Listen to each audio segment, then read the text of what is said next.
Tuhan. Layaklah Engkau disembah, layaklah Engkau ditinggikan. Karena Engkaulah Raja segala raja, karena Engkaulah Tuhan segala Tuhan. Kau layak dimuliakan Tuhan. Saatnya hari ini kami mau dengar firman-Mu. Bersabdalah bagi kami, berbicaralah sama kami. Sampaikan apa saja yang Kau mau. Sehingga hidup kami, iman kami semakin hari boleh bertumbuh di dalam kebenaran-Mu. Menyerahkan hidup hamba-Mu dan seluruh hidup kami. Biar kami tunduk dan taat hanya kepada kebenaran-Mu. Terima kasih Tuhan, kami menyerahkan waktu ini ke dalam tangan-Mu. Hanya di dalam nama Yesus kami doa dan ucap syukur. Amin. Silakan duduk Bapak Ibu. Shalom buat kita semua. Ya, puji Tuhan, hari ini merupakan ibadah perdana kita di ibadah kedua. Ya, buat yang baru kali pertama hadir, kami ucapkan selamat bergabung di Gereja Kristen Kemah Daud. Ya, senang bisa ketemu, boleh Ibu Bapak hadir di tempat ini. Tadi saya lihat ada beberapa yang jiwa baru.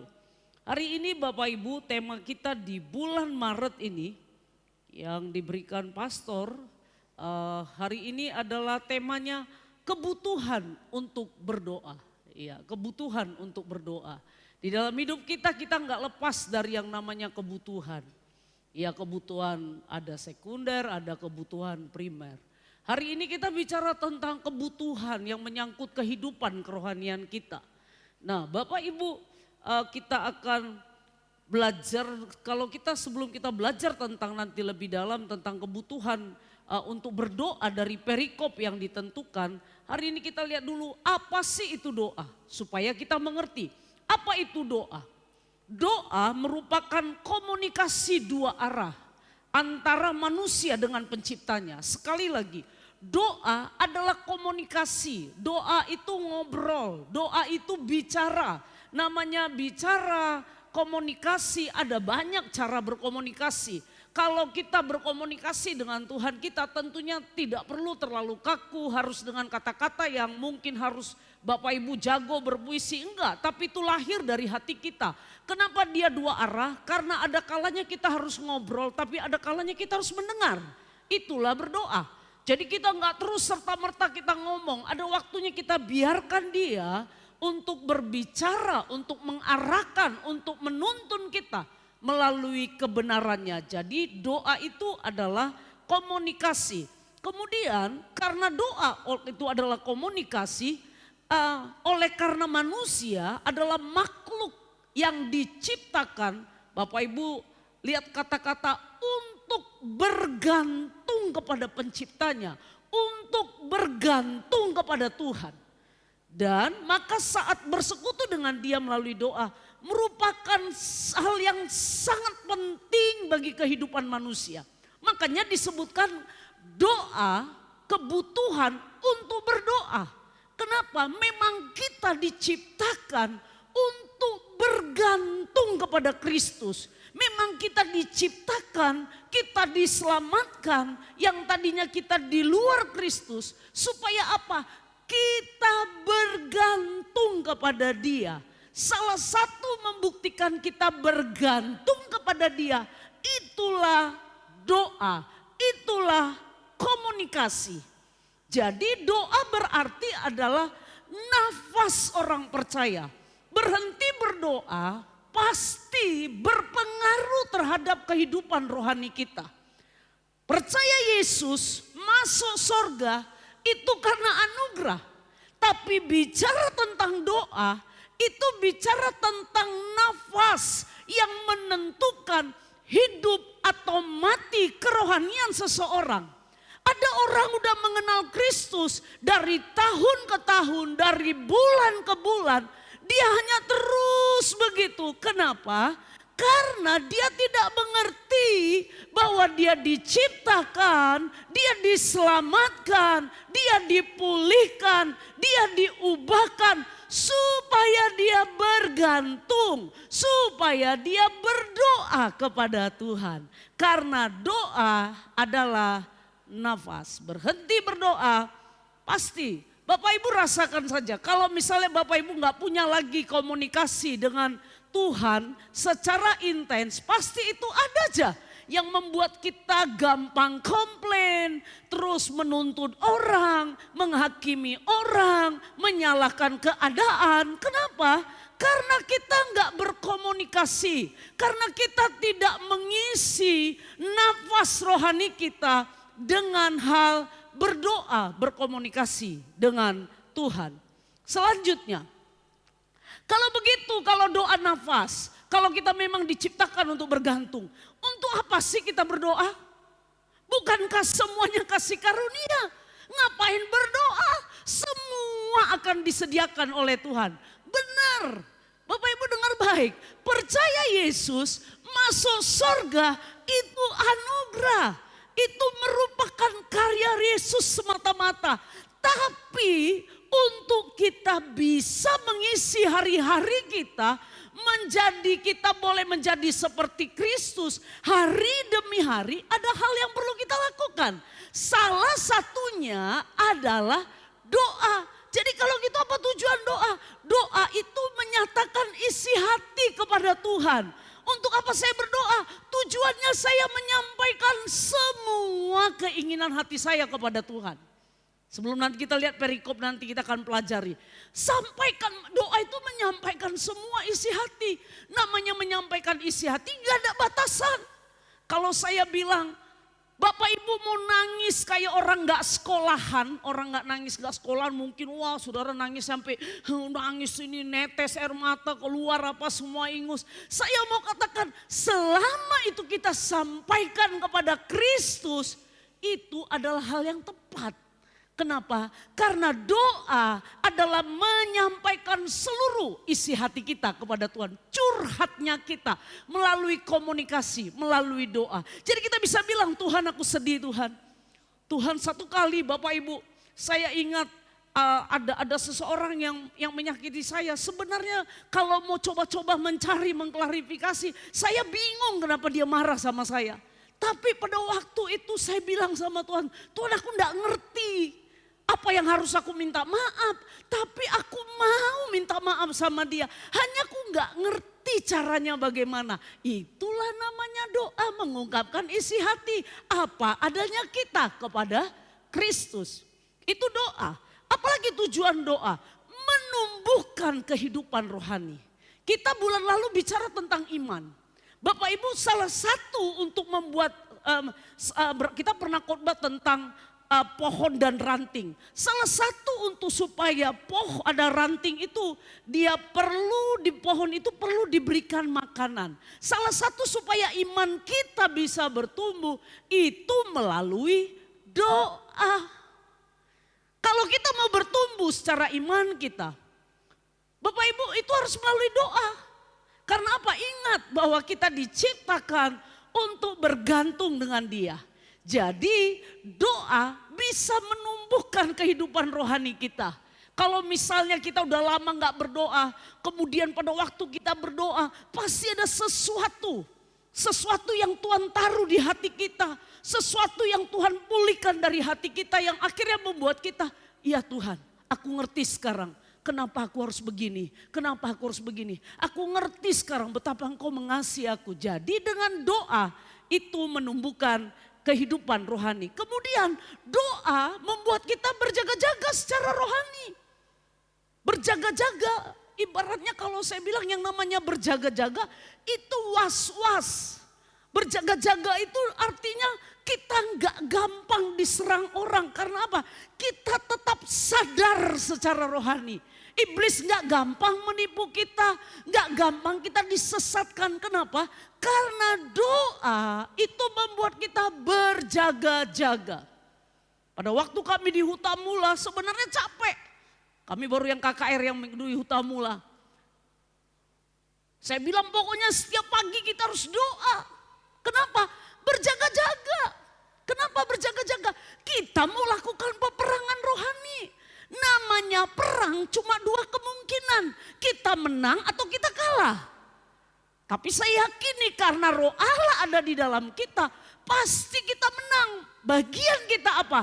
berjaga-jagalah dengan doa kita. Kita bilang Tuhan lindungi aku, Tuhan sertai aku, Tuhan kuatkan aku, Tuhan aku perlu Engkau Tuhan. Tuhan ini ada godaan Tuhan, kuatkan aku Tuhan, aku enggak kuat, aku enggak sanggup. Doa untuk kita bisa berjaga-jaga. Kemudian selanjutnya, menyatakan kuasa Tuhan melalui hidup kita.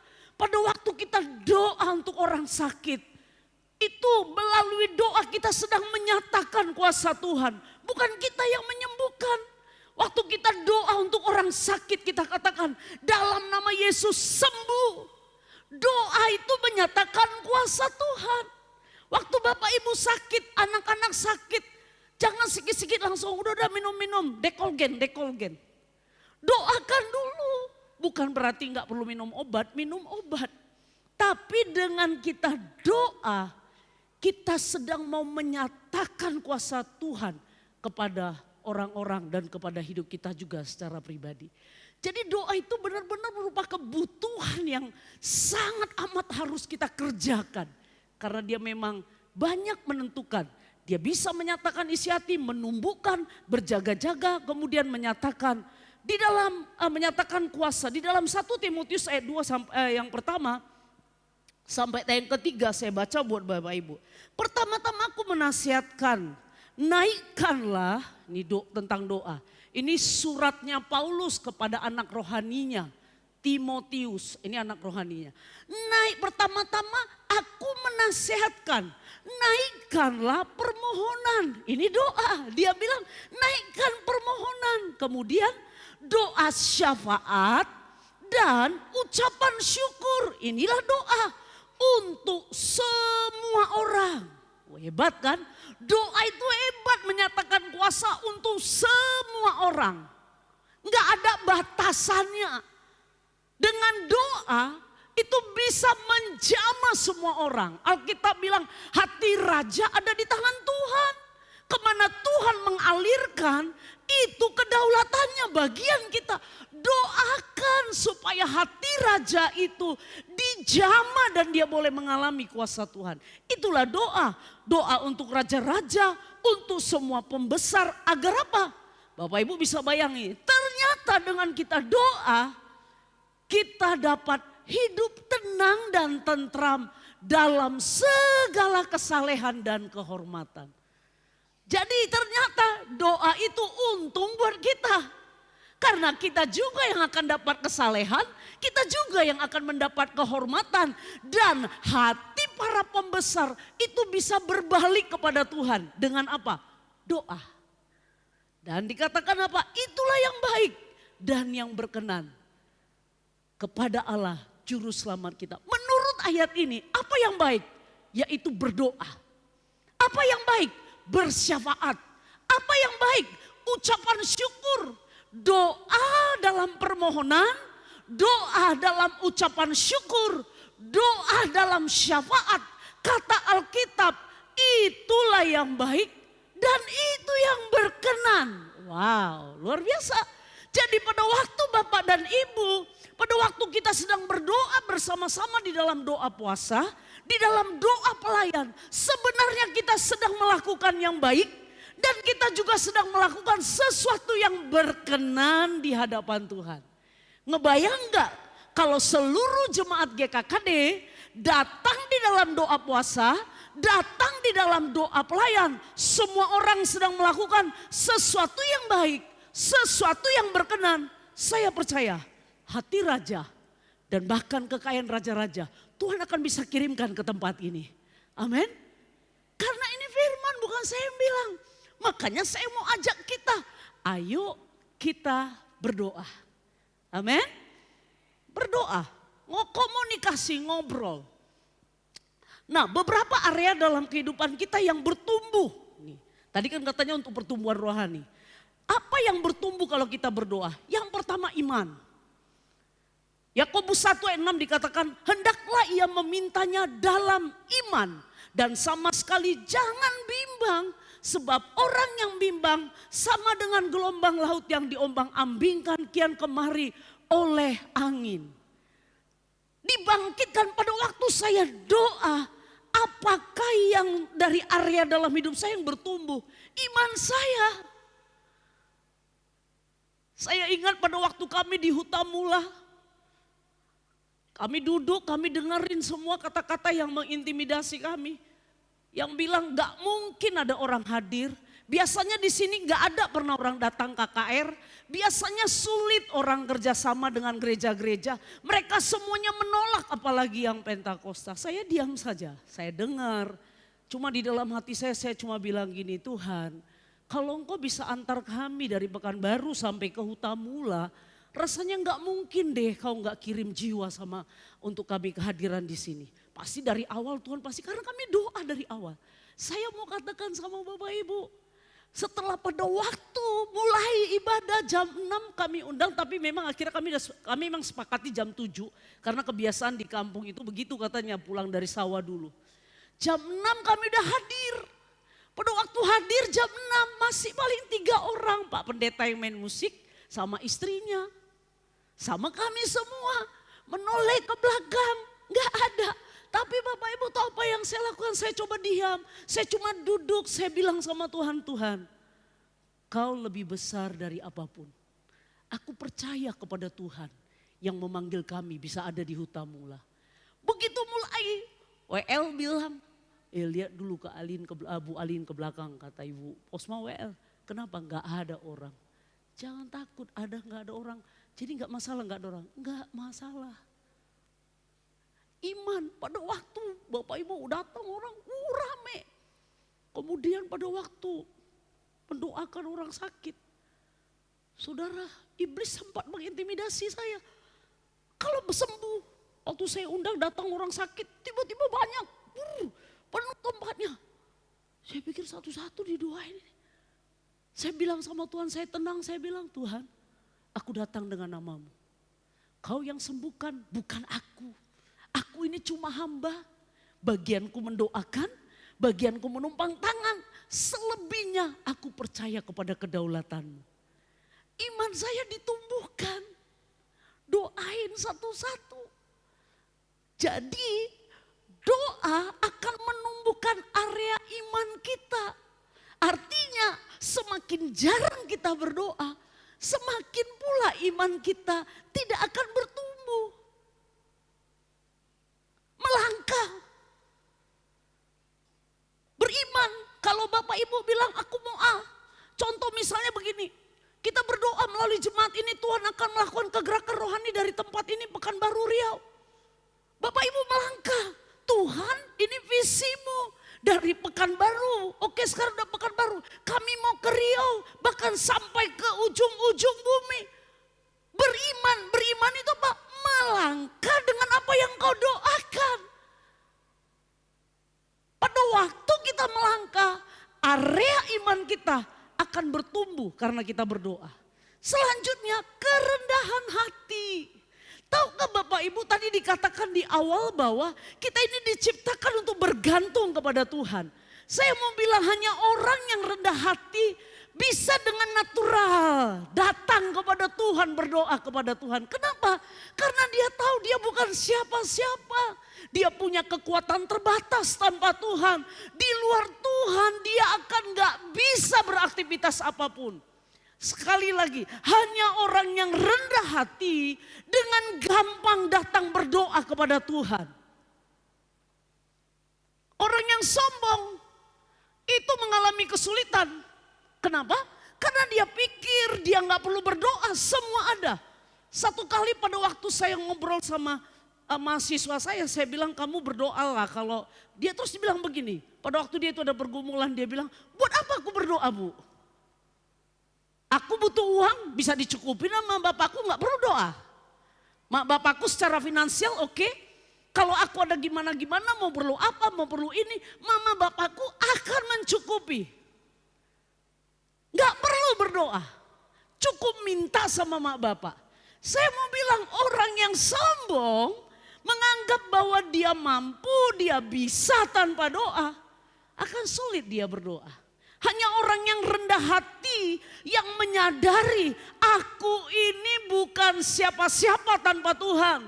Aku ini gak bisa buat apa-apa tanpa Tuhan. Kalau aku bisa melayani, aku gak punya waktu doa, aku gak punya baca Alkitab. Itu menandakan bahwa kita sombong. Lawan orang berdoa kan mengandalkan kekuatan. Alkitab bilang terkutuklah orang yang mengandalkan kekuatannya. Sifat air itu selalu datang, dia gampang turun ke tempat yang paling rendah. Itu sifat air. Saya mau bilang sama kita, kalau kita mau melihat satu kegerakan dalam gereja ini, dibutuhkan orang-orang yang rendah hati supaya apa? Air itu gampang mengalir. Dan pada waktu dia dialirkan gak ada orang yang sempat bermegah dengan itu. Kenapa? Karena dia sadar kalaupun air itu mengalir, kalaupun visi itu terwujud, semata-mata karena Tuhan. Semua karena dia. Orang yang berdoa, area kerendahan hatinya pasti akan terbentuk. Tetapi kasih karunia yang dianugerahnya kepada kita lebih besar daripada itu. Karena ia katakan, aku menentang orang congkak. Tuhan menentang orang congkak. Bisa bayangin kalau namanya kita bertentangan dengan Tuhan, apapun yang kita lakukan tidak akan pernah bisa berhasil. Alkitab katakan aku menentang orang congkak. Tuhan bilang, aku menentang, aku gak seide, aku gak sepikiran dengan orang-orang yang sombong. Dia katakan, tetapi dia mengasihi orang yang rendah hati. Orang yang rendah hati pasti senang berdoa. Para pelayan, jemaat, saya ajak melalui tema ini ada gairah doa di gereja ini. Saya mempercayai gereja ini hanya bisa terjadi sebuah kegerakan rohani, terjadi sebuah terobosan, itu dimulai hanya dari doa. Bapak Ibu pernah baca buku Yonggi Cho tentang ledakan gereja sel judulnya. Waktu saya baca, dia membuat sebuah penelitian bahwa dia bilang begini. Pada waktu itu, pada zaman itu sampai sekarang bukunya masih populer. Bukunya the best seller. Dia bilang begini, apakah yang membuat keberhasilan sebuah persekutuan? Sebuah sel. Jadi selnya itu sampai puluhan ribu. Dia bilang bukan gender, bukan karena orang itu sekolah teologi, bukan karena orang itu pintar, bukan karena orang itu punya jam terbang yang hebat. Tahukah Bapak Ibu kalau Bapak Ibu baca bukunya, dia bilang yang pertama yang membuat kenapa persekutuan bisa bertumbuh, yang pertama kehidupan kerohanian, yaitu apa? Saat teduh dan doa pemimpin sel tersebut. Terjadi ledakan-ledakan, pertumbuhan. Nomor satu dia bilang doa. Kehidupan pribadi pemimpinnya. Nomor dua, doa. Nomor tiga sampai enam dia bilang doa, doa, doa, doa, doa. Saya pada waktu itu saya sempat melihat gerejanya Yonggi Cho di Korea. Saya lihat memang kehidupannya, Bapak Ibu mereka siap ibadah itu langsung itu persekutuan. Aktif sekali, udah tua-tua tapi rasa hausnya kepada firman, rasa hausnya kepada persekutuan itu luar biasa. Kenapa?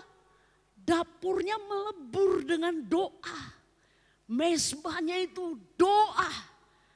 Dan Tuhan suka mencium bau harum doa mezbah yang dipersembahkan. Kalau mau melihat gereja ini mengalami terobosan, kegairahan. Kalau kita mau lihat ibadah kedua ini terjadi terobosan. Saya mau bilang, saya mau ajak. Ayo kita semua doa. Enak gak enak, suka gak suka. Doa itu bukan karunia. Semua kita diciptakan untuk bergantung ke dia.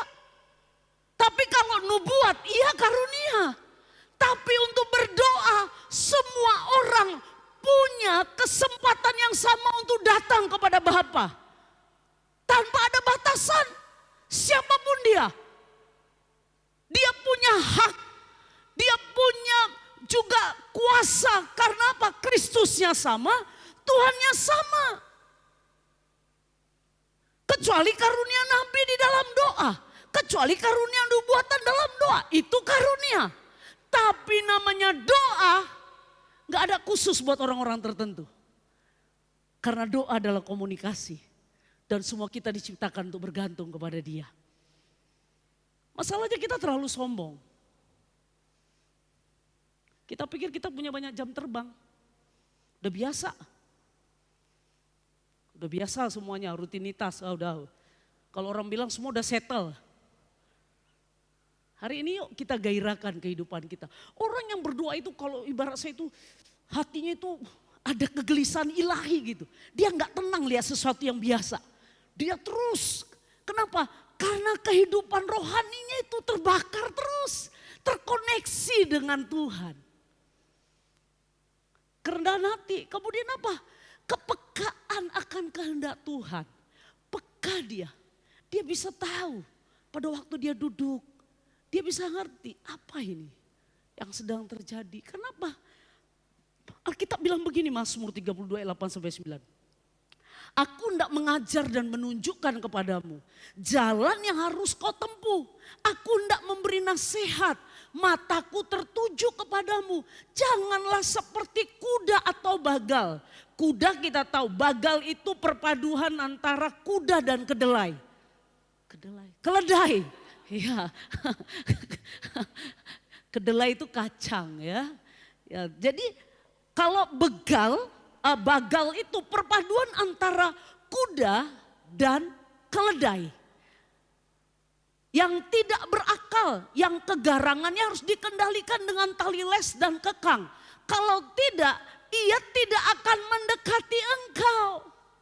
Bapak Ibu, kalau kita lihat ini kuda atau bagal, ini kuda itu ada yang namanya tadi kekang atau les. Ini gak nampak ya, ini kekang atau les.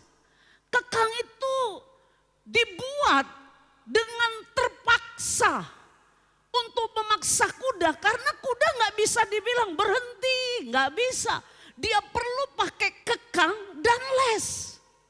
Saya mau bilang sama kita, kalau kita orang yang berdoa, kita gak perlu seperti kuda dan bagal. Kuda dan bagal itu mereka hanya bisa melakukan sesuatu yang benar kalau itu berasal dari luar orang di sekitar dia. Saya mau bilang sama kita, kalau kita berdoa, kita sesuatu yang kita lakukan itu keluar nilai-nilai yang keluar dari batin, dari roh kita. Keluar dari hal-hal yang Tuhan yang di dalam hati kita. Jadi bukan yang dari luar yang menentukan, tapi yang dari dalam. Kristus yang ada di dalam kita. Jadi kalau kenapa kita kadang seringkali melayani itu kayak kuda dan bagal. Kuda itu identik dengan keliaran, tenaganya yang kuat. Pakai dengan kekuatan kita sendiri. Kita melayani dengan kekuatan kita sendiri. Dan akhirnya apa? Kita lelah, kita capek. Kita melayani orang dilawat, kita pulang, dalamnya kita kosong. Kayak apa? Les dan kekang. Orang yang dilayani nangis-nangis. Dia gak ngerti. Kenapa? Gak punya kepekaan. Gak terlatih. Tahukah Bapak Ibu? Kapankah kepekaan rohani saya terlatih? Pada waktu saya duduk di bawah kaki Tuhan. Pada waktu saya diam. Saya nantikan dia. Saya ngobrol sama dia. Saya bicara dengan dia. Dan saya izinkan dia bicara sama saya. Supaya pelayanan ini gak seperti pelayanan yang dari les dan kekang. Luarnya oke, tapi di dalamnya kayak kata Matius seperti kuburan. Di luarnya putih, tapi di dalamnya busuk semuanya. Enggak peka. Tuhan mau apa ini? Tuhan mau bicara apa ini? Saya sampai hari ini mengakui bahwa Yesus masih bisa bicara. Masalahnya kita udah gak peka lagi. Kita gak sensitif lagi dengan suara Tuhan. Kita gak pernah kasih waktu diam, tenang dengan dia. Alkitab bilang orang yang menantikan Tuhan seperti Raja Wali yang naik terbang. Itu bicara tentang duduk, diam dalam hadiratnya. Tanya Tuhan, Tuhan aku mau khotbah. Apa yang harus aku lakukan Tuhan? Kendalikan pikiranku. Buat aku peka. Supaya aku tahu apa yang aku sampaikan. Bukan dari dagingku. Bukan dari otakku. Tapi itu isi hatimu. Sehingga pada waktu itu disampaikan. Hidup orang dipulihkan. Pada waktu kami di Hutamula. Ada seorang pelajar SMP. Dia suku M. Pada waktu tantangan, dia diajak temannya masuk. Acara itu bukan untuk orang yang suku M. Pada waktu dia masuk, dia nangis terus. Waktu saya cerita tentang gambar diri, dia nangis terus. Anak-anak remaja yang masih kelas 1 SMP nangis, pasti ada sesuatu yang membuat dia terluka. Selesai acara, dia keluar. Gak tahu hati saya tergerak sama dia. Saya datangi dia.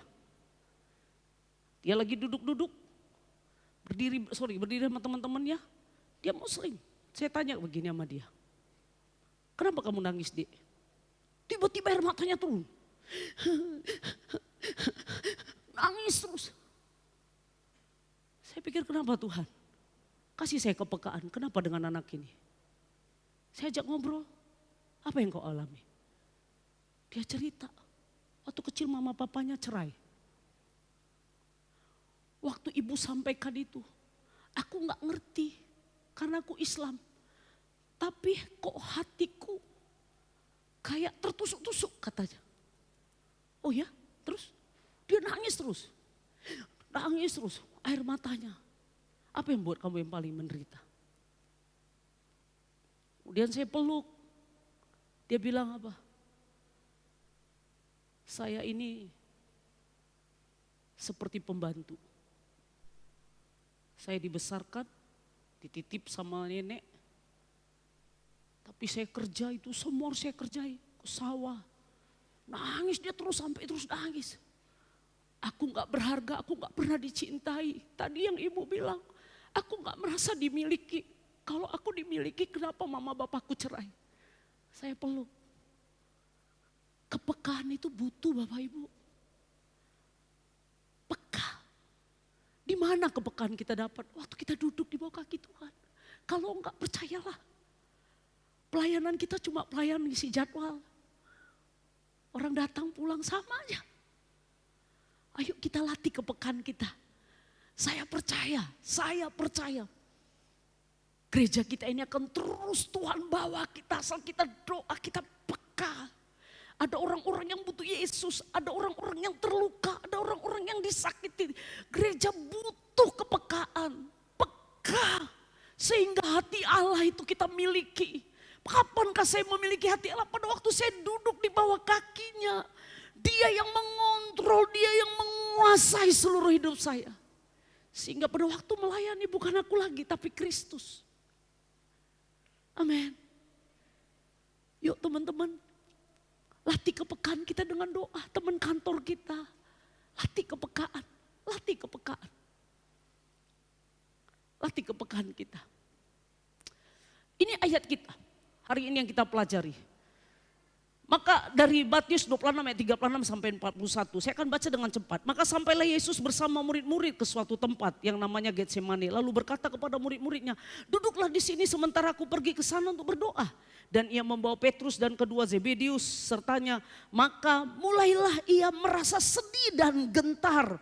Lalu katanya kepada mereka, hatiku sangat sedih seperti mau mati rasanya. Saya mau ajarkan sama Bapak Ibu gini. Bapak Ibu lihat coba di sini. Pada waktu Yesus datang, dia menjadi manusia. Dia mau ajarkan ke kita. Dia katakan dia mengalami kesedihan. Kemudian apa lagi? Dia merasa sedih dan gentar. Gentar itu seringkali timbul karena orang ketakutan. Saya mau bilang ketakutan Yesus tentunya beda konteksnya di sini dengan ketakutan kita.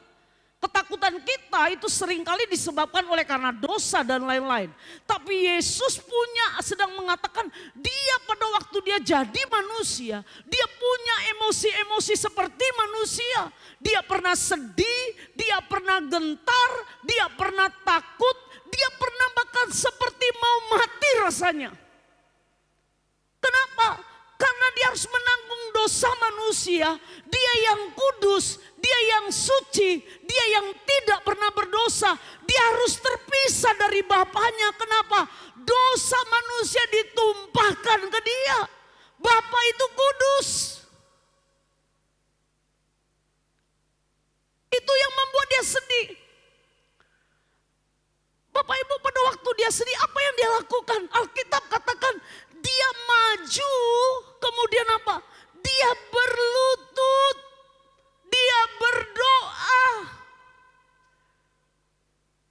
Waktu Bapak Ibu sedih, pada waktu Bapak Ibu mengalami pencobaan, pada waktu Bapak Ibu mengalami seperti mau mati rasanya, seperti ada di ujung jurang, mungkin Bapak Ibu bingung. Kalau maju mati, kalau mundur takut, mentok semuanya. Apa yang harus dilakukan? Sederhana, duduk di bawah kaki Tuhan, berlutut, sembah dia, bawa syafaat ke dia, ngobrol sama dia, sampaikan perasaan-perasaan kita kepada dia. Itu yang dilakukan Yesus. Ayat ini sedang mengajarkan kita, Yesus sedang ajarkan kita, kalau aku aja sebagai Allah yang suci, pada waktu aku sedih, pada waktu aku mau mati rasanya, yang kulakukan aku duduk di bawah kaki Tuhan. Terus siapa kita pada waktu kita menghadapi masalah? Kita nggak datang berdoa, siapa kita gitu loh Bapak Ibu. Betapa sombongnya kita. Doa. Saya nggak bisa dengan baca ini semua, saya akan dengan cepat. Apa yang bisa kita pelajari dari perikop ini? Mengapa doa menjadi kebutuhan? Yang pertama, tadi kita udah lihat itu apa itu doa, tujuan berdoa. Yang pertama, kenapa doa menjadi kebutuhan? Karena dengan doa itu membuat kita nggak jatuh ke dalam pencobaan. Ujian beda dengan pencobaan. Ujian datang dari Tuhan, pencobaan itu datangnya dari iblis. Tuhan gak pernah mencobai kita. Yesus pernah dicobai oleh iblis. Tapi dia gak bisa nguji Yesus. Ujian datang dari Tuhan. Biasanya kalau ujian akan membuat kita lebih baik. Pencobaan itu seringkali pada waktu kita dikendalikan oleh pencobaan itu, hidup kita bisa habis. Mengapa kita harus berdoa? Mengapa doa jadi kebutuhan? Karena doa itu membuat kita tidak jatuh ke dalam pencobaan. Di dalam Matius 26 ayat 41 yang kita baca tadi dikatakan gini, ada kata-kata berjaga-jagalah sampai beberapa kali dalam perikop ini Tuhan katakan. Artinya ini penting pada waktu kita dalam pencobaan, penting berjaga-jaga. Dikatakan apa? Berjaga-jagalah dan berdoalah apa? Supaya kamu jangan jatuh ke dalam pencobaan. Roh memang penurut tetapi daging lemah Bapak Ibu. Daging saya ini kalau dipukul sakit. Daging saya ini kalau disentuh ada yang bereaksi. Bisa muncul marah, bisa muncul ego, itu daging, sifat daging. Daging punya nafsu. Bagaimana caranya saya menaklukkan daging saya? Doa. Berjaga-jaga. Doa, sekali lagi saya mau bilang. Nggak terlalu penting Bapak Ibu udah berapa puluh tahun jadi orang Kristen. Tapi malam hari ini saya mau katakan, kalau kita sudah kehilangan jam doa, kita nggak punya lagi komunikasi yang intens dengan Tuhan. Hari ini saya mau katakan, ayo kita kembali berdoa. Supaya kita jangan jatuh ke dalam pencobaan. Sekalipun saya pendeta, saya bisa jatuh ke dalam pencobaan. Karena bukan masalah status, ini masalah keberdosaan daging. Daging sifatnya harus dipuaskan. Bagaimana saya bisa menaklukkan daging? Caranya apa? Saya doa. Makanya doa itu jadi kebutuhan. Doa. Bilang sama Tuhan, Tuhan, aku ini pengen keinginan dagingku, pengen begini-gini. Tuhan, aku gak mau, tapi bebaskan aku. Tuhan, lepaskan aku. Tuhan, bantu aku dengan Roh Kudus-Mu. Gak ada cara lain, Tuhan. Aku bisa jatuh, aku bisa tergeletak, Tuhan, kalau aku bisa jatuh dalam pencobaan. Tapi hari ini aku minta anugerah-Mu. Tolong aku, lepaskan aku, bebaskan aku. Makanya dibilang hanya orang yang rendah hati yang bisa lakukan itu. Doa. Dengar baik Bapak Ibu. Siapa di tempat ini mungkin orang lain gak tahu. Engkau sedang berjuang dengan dagingmu. Bolak-balik jatuh ke dalam dosa. Orang gak tahu. Engkau bisa tetap melayani. Engkau bisa tetap sepertinya oke. Tapi saya mau katakan, engkau gak bisa membohongi batinmu. Engkau tidak punya lagi kepekaan. Karena apa? Engkau bangun kehidupan dengan sebuah kebohongan. Hari ini datang dengan rendah hati. Terbuka di hadapannya, bilang sama Tuhan, aku udah jatuh Tuhan. Aku udah jatuh. Satu kali pada waktu saya ada di dalam titik terendah. Pada waktu ada sedikit konflik di dalam pelayanan. Saya dulu punya komit. Saya punya nazar sama Tuhan. Saya gak akan mau buat perpecahan ataupun pertengkaran. Itu dulu nazar saya. Lebih bagus saya mundur. Saya tidak mau melanggar nazar itu. Ada ayat firman Tuhan katakan, aku mendirikan jemaatku dan alam maut tidak akan bisa menguasainya. Saya sepakat dengan firman itu yang Tuhan taruh. Saya gak akan pernah mau mengacaukan. Saya komit. Pada waktu itu Bapak Ibu, saya ada di titik yang sangat rendah. Saya gak tahu mau ngapain. Saya bingung, saya gak ngerti, tapi saya harus ada di situ. Apa yang saya lakukan? Saya ambil sikap, saya berdoa sama Tuhan. Oh, itu kayak orang gak sekolah sampai saya pingsan karena saya ambil gitar. Saya nyembah Tuhan, saya lama masuk dalam hadiratnya. Saya doa, saya bilang Tuhan aku gak sanggup. Tuhan aku gak bisa, tapi aku takut, aku gak mau aku jatuh. Aku gak mau panggilanku berhenti sampai di sini. Aku tahu kau punya rencana sama hidupku. Kalau engkau panggil aku dulu, aku percaya engkau akan terus menyelesaikan panggilanmu dan gak akan pernah berhenti. Tuhan, ini aku Tuhan. Aku kecewa, iya benar. Tapi aku gak ngerti menghadapi kekecewaan ini. Aku gak tahu bagaimana caranya. Dalam keadaan hopeless. Udah saya diam, gak tahu saya kapan amennya. Pokoknya saya sampai tidur. Dan pada waktu saya tidur, di situ Tuhan memberi saya mimpi aja itu karena mimpi. Saya berani akhirnya mengambil sikap. Saya mau bilang sama Bapak Ibu, semua kita pernah bisa ada di titik terendah. Tapi saya mau bilang Tuhan gak mau kita di situ terus. Itu hanya seperti transit untuk kita bisa lebih lagi.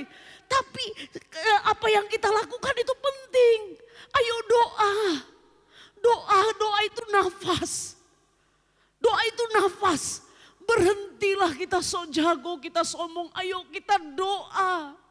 Gak bisa Bapak Ibu kita ngapain-ngapain di luar Tuhan. Kalau gak kita jatuh dalam pencobaan. Jatuh. Pada waktu saya dalam keadaan kayak itu saya bingung. Kecewa sama manusia, iya. Tapi kekecewaan saya gak ngerjain apa-apa. Saya bilang sama Tuhan, bantu aku, Tuhan baik. Tuhan dipertemukan saya dengan orang-orang akhirnya memulihkan hidup saya. Saya bicara, saya ngobrol, saya cerita, saya nangis. Paling banyak waktu itu ya pada waktu itu Ibu Elisa sebagai mentor ya kami di dalam WBT. Sering kami kalau nangis cerita, gak tahu saya mau sama siapa. Pada saat itu saya gak niat sama sekali untuk ke sini. Gak ada niat sama sekali. Saya mau bertahan. Bapak Ibu, sekali lagi saya mau bilang, doa. Apa pencobaan yang Bapak Ibu alami? Doa. Doa. Gak ada yang lebih hebat dari dia. Pendeta sekalipun gak lebih hebat dari Tuhan. Pendoa yang mendoakan Bapak Ibu gak lebih hebat dari Tuhan. Datang sendiri sama dia. Pada waktu itu saya ambil gitar Bapak Ibu, saya sembah aja. Tuhan, aku gak sanggup. Saya ambil puasa 3 hari 3 malam. Gak makan, gak minum. Itu titik yang paling rendah dalam hidup saya. Saya gak makan, gak minum, gak keluar rumah. Saya doa terus, saya doa duduk di bawah kaki Tuhan, nangis terus. Saya bilang, Tuhan tolong aku, please bantu aku Tuhan, aku mentok, aku bingung. Dia kan Bapak yang baik. Gak ada seorang Bapak yang kalau anaknya minta roti dikasih kalajengking. Doa. 1 Petrus 5 ayat 8 sampai 9. Sadarlah dan berjaga-jagalah, kenapa? Lawanmu itu si iblis berjalan keliling sama seperti singa yang mengaum-ngaum mencari orang yang dapat ditelannya. Hati-hati. Halo semua di tempat ini, mungkin ada banyak orang gak tahu apa yang kau lakukan. Tapi kau gak bisa bohongi batinmu, ada Roh Kudus di dalam batinmu. Ada Allah di dalam hati nuranimu. Orang gak tahu apa yang kau lakukan, mungkin engkau sepertinya masih nampak rohani. Tapi saya mau katakan, Tuhan tahu hatimu, dikatakan iblis itu berkeliling. Sementara kita dikatakan domba yang binatangnya lemah. Dia seperti singa yang siap menekan, memakan lawannya, menelan. Pencobaan apa yang sedang Bapak Ibu alami? Rasanya Bapak Ibu mau menjerit. Bilang seperti Yesus, seperti mau mati aku rasanya Tuhan. Gak sanggup aku Tuhan.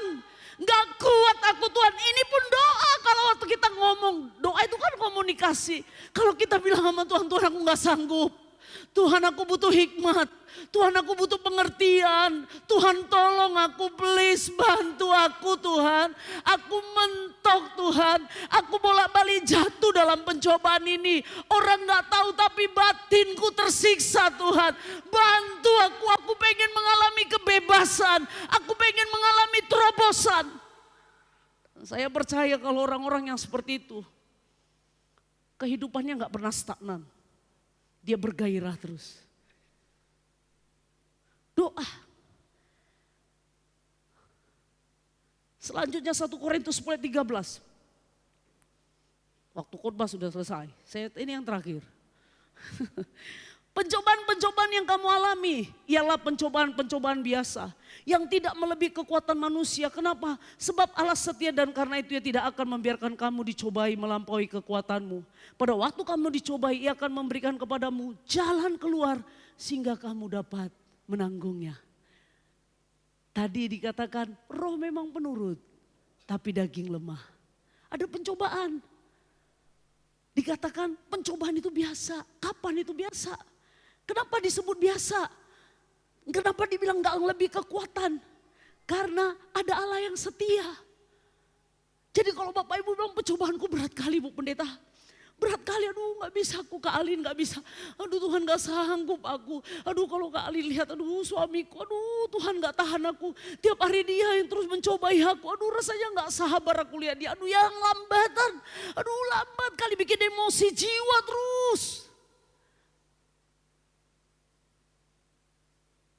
Pencobaanmu biasa. Masalahnya kita gak berdoa. Kita gak tahu kenapa dia biasa. Ada Allah yang setia. Kenapa dia biasa? Karena Allah akan memberikan jalan keluar.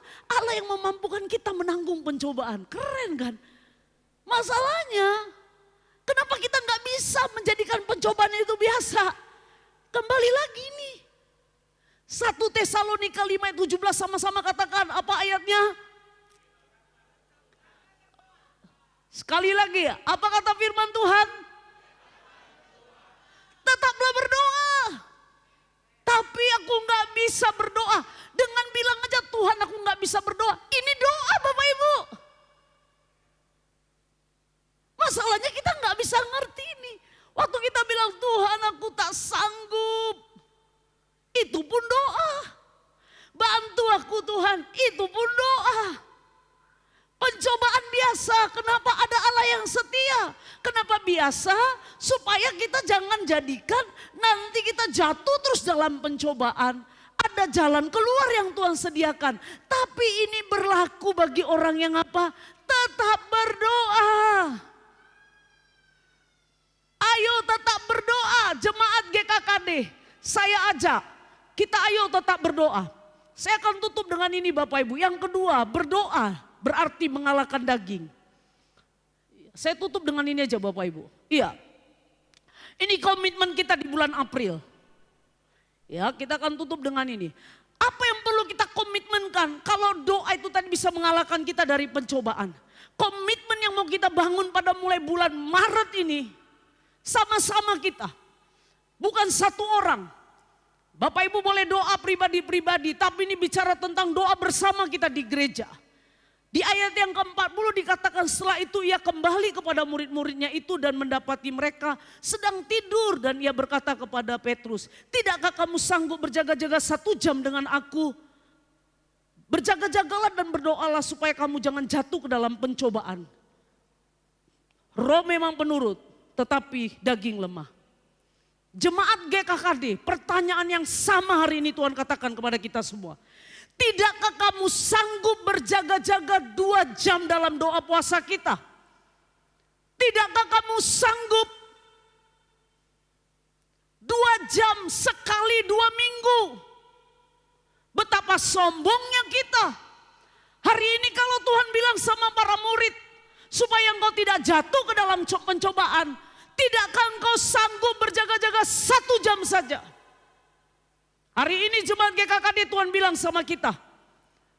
Pertanyaan yang sama dia bilang. Tidakkah engkau sanggup berjaga-jaga 2 jam saja sekali 2 minggu di dalam doa puasa? Kenapa enggak sanggup?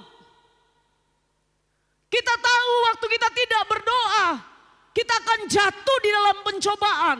Kita tahu kuasa doa, kita tahu kehebatan doa. Tapi kenapa kita enggak mau berdoa?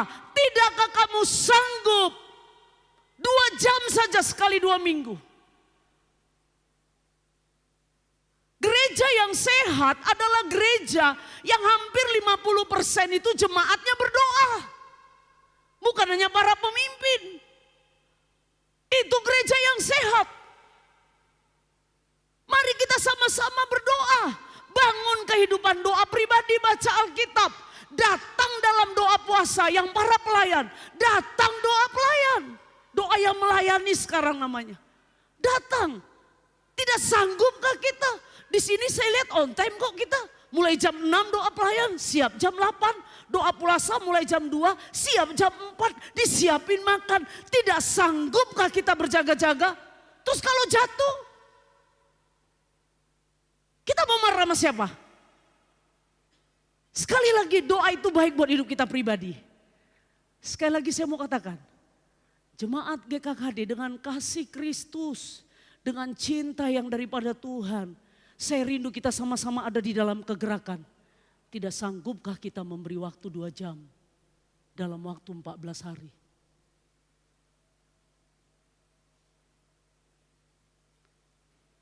Sekali lagi. Tidak sanggupkah kita kasih waktu 2 jam dalam 14 hari. Sesibuk apa kita? Kalau Tuhan ajarkan, dia sendiri berdoa kepada Bapa. Betapa sombongnya kita. Kita nggak bisa kasih waktu 2 jam dalam 14 hari.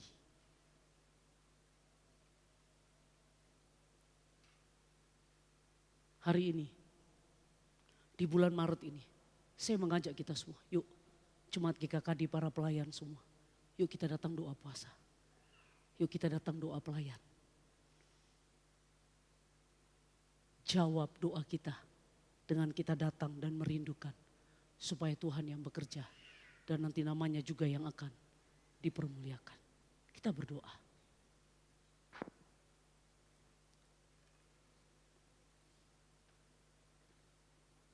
Mari hari ini. Bapak Ibu, doa itu adalah baik. Semuanya untung buat kita secara pribadi. Doa itu membuat kita lebih rendah hati. Doa membuat kita peka. Kita tahu betapa hebatnya kuasa doa. Bahkan Yesus memberi teladan. Pada waktu dia ada di dalam pencobaan, pada waktu dia mau terakhir, dia akan disalib. Dia memilih untuk datang berdoa. Dan dia menemukan para murid tertidur.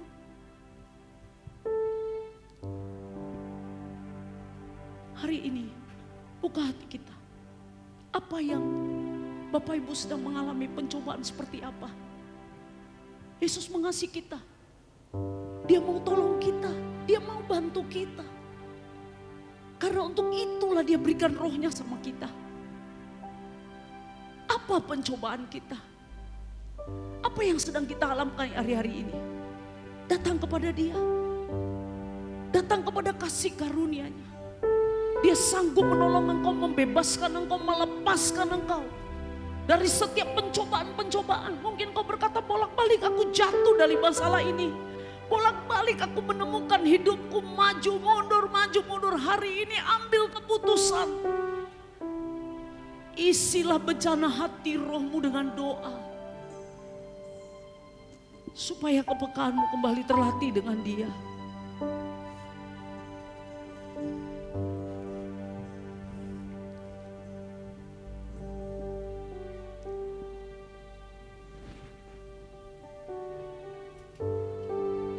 Buka hati kita. Bagi teman-teman Bapak Ibu yang baru kali pertama hadir. Kalau Bapak Ibu ada di sini, percaya itu bukan karena kebetulan. Yesus mengasihi hidup Bapak Ibu. Yesus punya rencana. Tidak ada di dalam hidup ini yang kebetulan. Semuanya dalam intervensinya Tuhan. Kalau Bapak Ibu datang dengan pergumulan, datang kepada dia, berdoa kepada dia. Dia senang menjawab doa kita.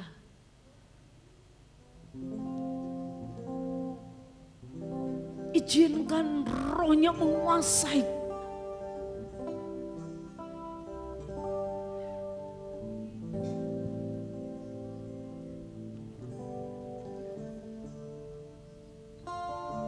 Minta Tuhan melingkupi hidupmu. Memenuhi seluruh kehidupanmu. Doa itu nafas. Doa itu menjadi sebuah kebutuhan yang harus kita penuhi. Supaya kita enggak jatuh ke dalam pencobaan. Supaya kehidupan rohani kita terus terlatih semakin hari semakin peka di dalam dia.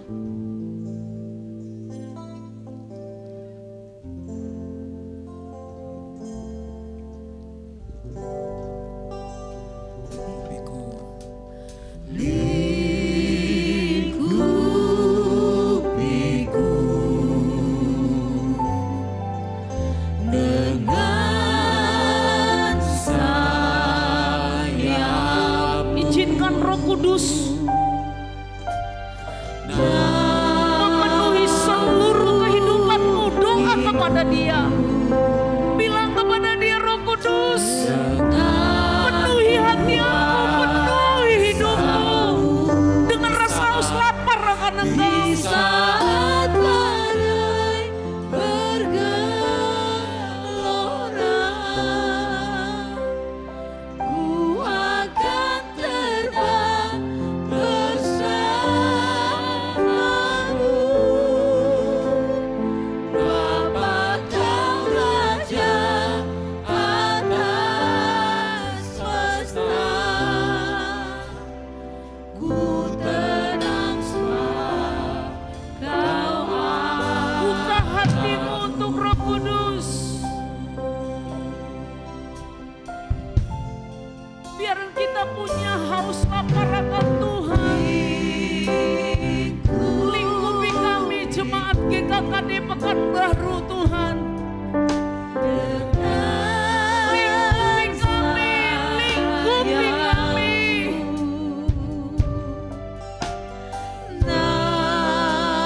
Kami membangun kehidupan doa. Dengan kuasa-Mu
bekerjalah dengan caramu.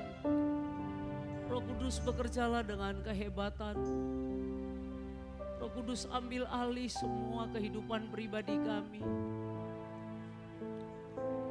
Ampuni, kadang-kadang kami suka merasa kami lebih bisa.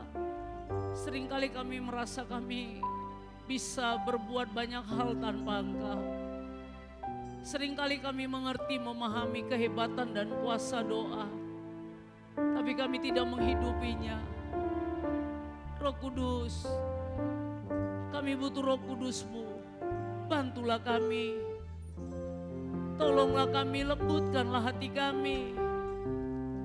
Alirkanlah hati ini kepada sebuah ketaatan. Rasa haus dan lapar akan Tuhan. Berdoa buat semua jemaat-Mu di tempat ini. Kalau sedang ada menghadapi pencobaan, masalah-masalah, dan mulai diperbudak, hari ini bebaskan dengan Roh-Mu. Lepaskan dengan Roh-Mu. Mengalirlah Roh Kudus. Mengalirlah, ambil alih hidup semua orang di tempat ini. Roh Kudus, layanilah setiap orang di tempat ini. Bukankah Engkau diutus Bapa untuk nolong kami? Bukankah Engkau diutus Bapa untuk bantu kami? Tolonglah kami, bantu semua kami di tempat ini. Bicara pribadi, lepas pribadi. Kembalikan kepekaan kepada Engkau. Kembalikan itu kepada gereja-Mu. Roh Kudus bekerjalah. Roh Kudus bekerjalah. Roh Kudus jamalah. Roh Kudus pulihkanlah. Roh Kudus dalam nama Yesus.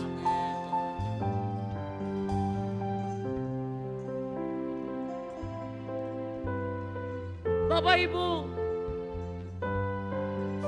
kalau Bapak Ibu di tempat ini berkata, aku pengen dipenuhi dengan Roh Kudus, supaya aku punya hasrat mencari Tuhan melalui doa-doa. Kalau Bapak Ibu ada dalam pergumulan dan berkata, aku nggak ngerti mulai dari mana memperbaikannya, aku nggak tahu apa yang harus aku lakukan, mulailah berdoa. Dia Roh Kudus akan memberikan engkau hikmat, memberikan pengetahuan, memberikan kemampuan. Dia akan menolong, Dia akan membebaskan, Dia akan melepaskan, sehingga hidupmu gak pernah sama lagi ketika engkau datang ke tempat ini. Kalau Bapak Ibu berkata, Tuhan bebaskan aku, Tuhan aku mau punya hubungan relasi yang dekat dengan Engkau, tapi seringkali aku kalah dengan dagingku. Hari ini kami mau dibebaskan. Kalau Bapak Ibu berkata seperti itu, taruh tanganmu di dada, kita mau komitmen. Di bulan Maret ini, jemaat GKKD menjadi jemaat yang bergaul karib dengan Tuhan. Jemaat yang peka dengan Roh Kudus. Jemaat yang hidup dituntun oleh Roh Allah. Jemaat yang semakin hari terlatih kepekaan rohaninya. Kalau Bapak Ibu berkata, Tuhan ini aku, bahkan aku, Tuhan ini aku, pulihkan aku, Tuhan ini aku, tolong aku. Gak usah lihat kanan kiri, taruh tanganmu di dada. Engkau butuh Roh Kudus. Kekuatanmu, motivasi apapun tidak bisa mengerjakan, tidak bisa membebaskan engkau. Hanya Roh Kudus yang bisa lakukan itu. Taruh tanganmu di dada kalau engkau punya pergumulan. Katakan, Tuhan tolong aku. Kalau engkau mengalami kekeringan, engkau gak pernah punya relasi dengan Allah, katakan, Tuhan bantu aku, Roh Kudus.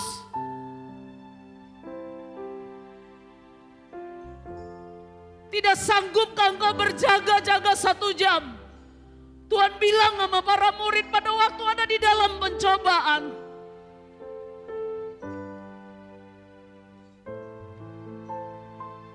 Kalau engkau berkata, ini aku Tuhan, taruh tanganmu di dada.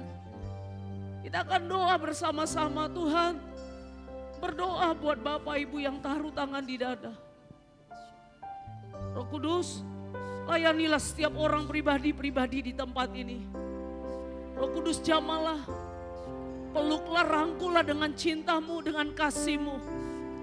Roh Kudus bangkitkanlah, Roh Kudus sembuhkanlah, Roh Kudus pulihkanlah, Roh Kudus jamah, Roh Kudus jamah lawat, Jamah Tuhan. Jamah Tuhan. Terima kasih. Bekerjalah Roh Kudus. Taruh rasa haus lapar dalam gereja ini. Bapak Ibu yang taruh tanganmu di dada berdoa. Datang sama dia bilang, Roh Kudus tolong aku. Roh Kudus bantu aku. Aku gak mau terus jatuh dalam pencobaan.